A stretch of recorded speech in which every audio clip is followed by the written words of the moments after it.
Hi. Today I wanted to show you my Oxalis Carnosa. I've also heard these called woody oxalis. I haven't had this for too long, but it's been so interesting so far that I just wanted to share what I know at this point. Yeah, it's an oxalis, like a clover plant. It kind of has a woody caudex that I think you can see here. It's not, the caudex itself doesn't get super large, but I think these stalks here, where the leaves are coming out, they kind of grow and can get sort of twisted and sort of woody looking. So I guess it's kind of a caudex plant. Um, Also, yeah, the leaves, they're kind of purple under on the undersides, which I think is pretty. You can see some glistening, like I don't know if it's like water store sort of mechanisms under there too. I don't know the scientific name for those. This apparently flowers pretty freely, and we're seeing that now too. I'll kind of come up here and show you this kind of pleasant little flower. It's not, amazing, but looks like there'll be a lot of them. It's a really vivid yellow. Yeah.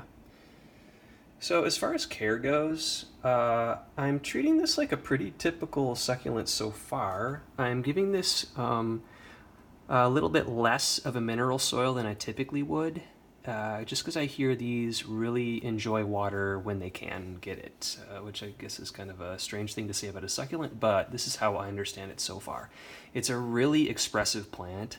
So when it hasn't had water, I've let it dry out for a few days. And this is a pretty dry situation, like a terracotta pot and kind of a minerally soil, not crazy. But when it's dried out, these leaves have drooped so much, like maybe down to here.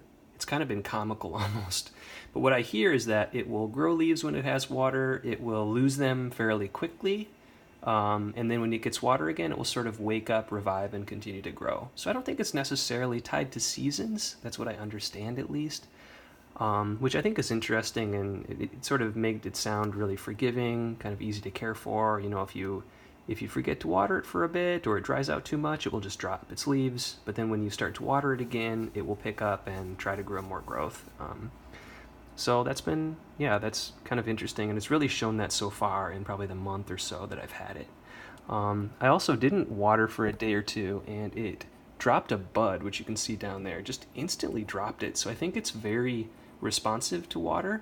And I would be distressed by that maybe with some other succulent, but with this one, like it has some other, flowers on there, other buds, and it just seems to pick up so quickly that, I don't know, it's honestly kind of fun. Yeah, I don't think there's anything else that's super revolutionary about these. I'm going to try to grow some seed. I hear they're really easy to propagate as well. But I think it's a fun kind of mix between, it's like definitely a succulent, definitely kind of a caudex plant, but it's sort of forgiving enough and, leafy enough that I think it's an interesting addition probably to any collection. So yeah, I'll kind of keep you updated on how this one goes over time, but I'm hoping to get sort of a woody sort of caudex growth and maybe something windy. I might put this in a pot that retains a bit more water, maybe something varnished that won't dry out so quickly. But yeah, we'll see how this goes, and maybe I'll get more flowers as well. Let me know if you have any questions.